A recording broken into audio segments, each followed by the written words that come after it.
Introducing the African Diaspora News Channel app, your gateway to stories that's overlooked by the corporate mainstream media. And we serve as the voice to the Toubou Black community. Again, we got Dr. Candace Matthews. A lot of these documents, looking at.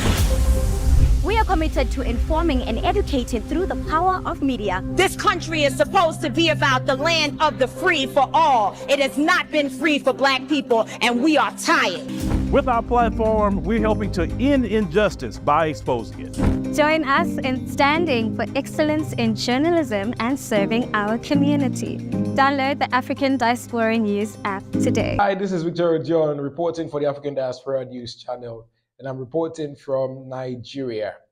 Now, French President Emmanuel Macron made some comments, and he said that African countries are ungrateful for the role that France played in helping them fight militant jihadist insurgencies. Now, Macron made his comments at an annual ambassadors conference in France. Nous avions une relation sécuritaire. Elle était de deux natures en vérité. Il y a une partie, c'était notre engagement contre le terrorisme depuis 2013. On avait raison.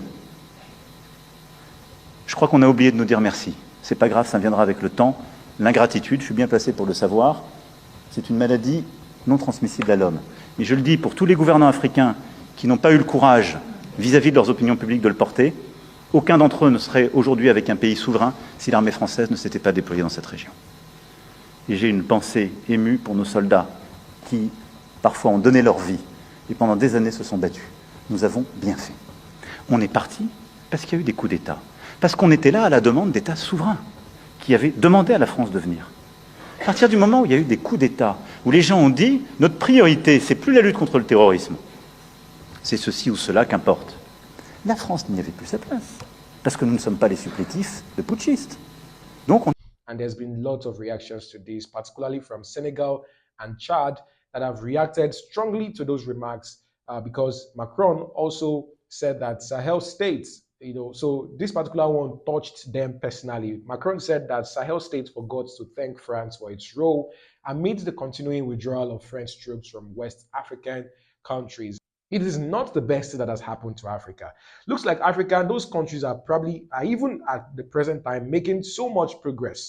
So they've been saying that while the French troops were in those countries, they did more harm than good to those African countries.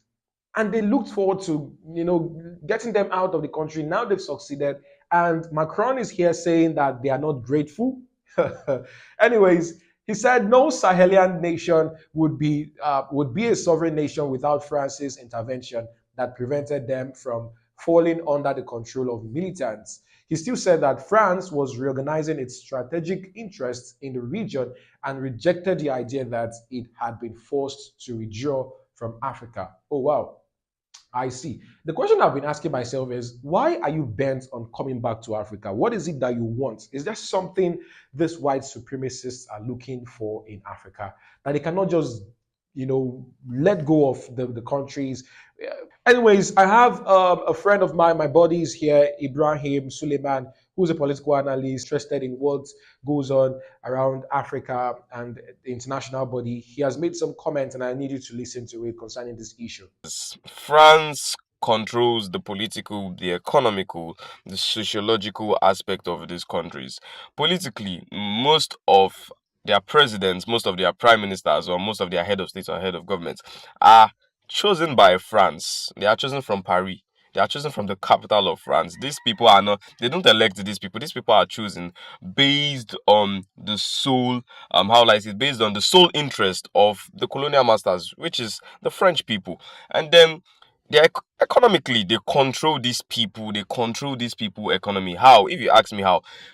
If you look at most Francophone African states, which I can bet they are up to 14 in number within the West African region and the Sahel region, you would understand that they are all controlled by a single currency. Almost 14 Francophone countries using a single currency, which is called the CFA, the CFA franc. Imagine, most of their treasury, it's in France, is in the French Central Bank. How would you have your treasury as Mali, as a sovereign nation, in France? Niger, the same thing, in France. And then you now saying that if not because of France, being in partnership or collaboration with these Francophone African countries, they wouldn't have been a sovereign nation. I say no. I think it's actually much more better seeing these people, France, the people, as they are being ejected out of this country. Because if they are not ejected out of these countries, if they are not dismissed from this country, I can assure you these countries are still going to remain in chaos. They are still going to remain in not so average economies. They are still going to remain in not so average political systems. And I don't see the coup d'etats as change from civilian rule to military rule. I literally see them as a liberation or revolutionary groups, and which is actually what is happening. Look at Mali now, for example, Burkina Faso under the leadership of Ibrahim Traore, Niger, Mali under the rule of Assimi Goïta. They are actually doing incredible things right now, and they are under military rule. Yes, spot on, Ibrahim. Thank you very much.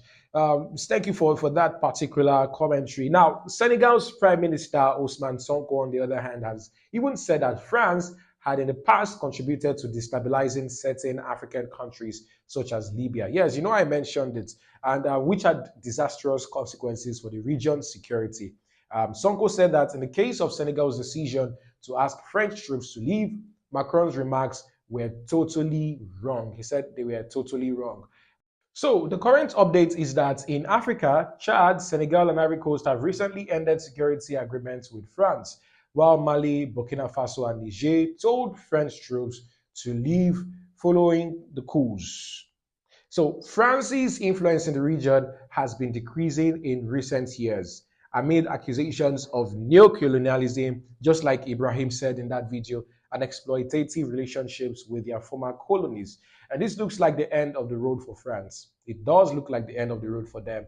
Seems like its former colonies are doing so well without them in the picture. For instance, Malian forces killed Islamic State commander Abu Huzaifa, something that the French troops could not achieve all the time, all through the period that they were in Mali. Drone strikes, of course, by Mali military regime that killed 8 Tuareg leaders in the country's north. That's another achievement from Mali. And there's also news from Burkina Faso that at least 30 terrorists have been eliminated in 72 hours in the northwest of the country. So it seems like these countries are doing so well without the French interference. So what is Macron saying? I don't think he's making sense, if you ask me. I think he needs to take back that speech and apologize to these African countries for making that statement. What do you think? I'll see you in the next video. Leave your comments right there and let's talk about this together. I'll see you subsequently. My name is Victor Odion, reporting for the African Diaspora News Channel.